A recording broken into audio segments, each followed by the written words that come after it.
अस्सलाम वालेकुम। मेरा नाम डॉक्टर वकास नवाज़ है और मैं यहाँ ओहायो यूएसए में रहता हूँ। मुझे पाकलैंड ट्रेवल्स के साथ हज करने का मौका मिला और हमारा 5 लोगों का ग्रुप था, जिसमें मैं, मेरी वाइफ, उनके भाई, उनकी भाभी और उनकी सिस्टर थी।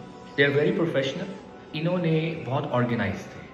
इनके ग्रुप में जो हमारा ग्रुप था उसमें 138 लोग थे और उसमें 60% ओवरसीज़ थे। कोई कहीं से आ रहा था, कोई ऑस्ट्रेलिया से, कोई अमेरिका से, किसी की डेट कहीं से थी, किसी का अराइवल किसी और एयरपोर्ट पे था। बहुत ऑर्गेनाइज थे। इनके जो एक मेंबर है आला साहब, वो फैसलाबाद में रहे और फैसलाबाद के ग्रुप के साथ आए। जो दूसरे मेंबर हैं वासिफ साहब, वो मक्का में थे और वो सबका वहाँ पे इस्तकबाल कर रहे थे। हाजियों को कहाँ छोड़ना है, कहाँ से लेना है, हर चीज़ का स्केड्यूल बहुत ऑर्गेनाइज तरीके से इनके पास था।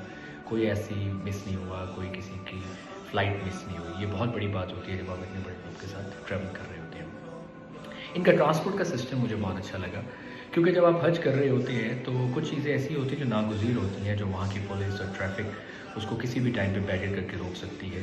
लेकिन ऐसे हालात में भी इनके पास बैकअप मौजूद थे। जब मदीना हम लोगों ने जाना था तो कुछ इशू की वजह से हमारी बसेस को परमिट नहीं मिला, तो उसी वक्त इन लोगों ने सेकेंड ऑप्शन यूज़ किया और फ़ौरन फ़ैसला किया और वहाँ पे इन्होंने छोटी गाड़ियाँ मंगवा के सबको रवाना किया, वरना वो पूरा दिन ज़ाया हो सकता था। इसी तरह जो मैंने ऑब्ज़र्व किया कि इनका जो ट्रांसपोर्ट के लोग थे वो सिर्फ़ आपको जो मस्जिद, हरम और वापस लाने के अलावा अगर किसी ने कहीं शॉपिंग करने जाना होता था, किसी ने कहीं खाना खाने भी जाना होता था, वहाँ भी लेके जाते थे। ये एक एक्स्ट्रा चीज़ थी जो मैंने बाकी ग्रुप्स में कभी नहीं सुनी। इनका स्टाफ बहुत कर्टियस था।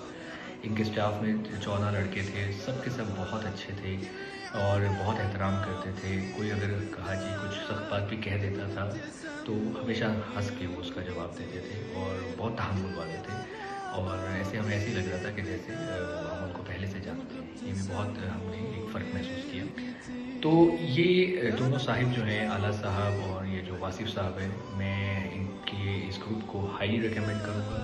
ये बहुत पूरे बाइख़लाक़ लोग हैं, बड़े नॉलेज वाले लोग हैं। ये आप इनके साथ सफ़र करेंगे तो आपको ऐसा ही लगेगा कि आप अपने किसी बेटे या अपने किसी भाई के साथ सफ़र कर रहे हैं। तो I highly recommend Pakland travels. I highly endorse Pakland travels and मुझे बड़ी खुशी है कि हमने इनके साथ हज किया है और हमें ये पहली दफ़ा जो मैंने सादत हमें मिली है, हमें इस ग्रुप के साथ मिली है। हमें किसी पॉइंट पे कोई मसला नहीं हुआ है और मैंने यहाँ अमेरिका वापस आके भी बहुत सारे लोगों को पाकलैंड ट्रेवल्स के लिए को रिकमेंड किया उन लोगों के लिए और आई होप कि आप इनके साथ सफ़र करें और ताकि आप हज को सहूलत के साथ कर सकें। शुक्रिया।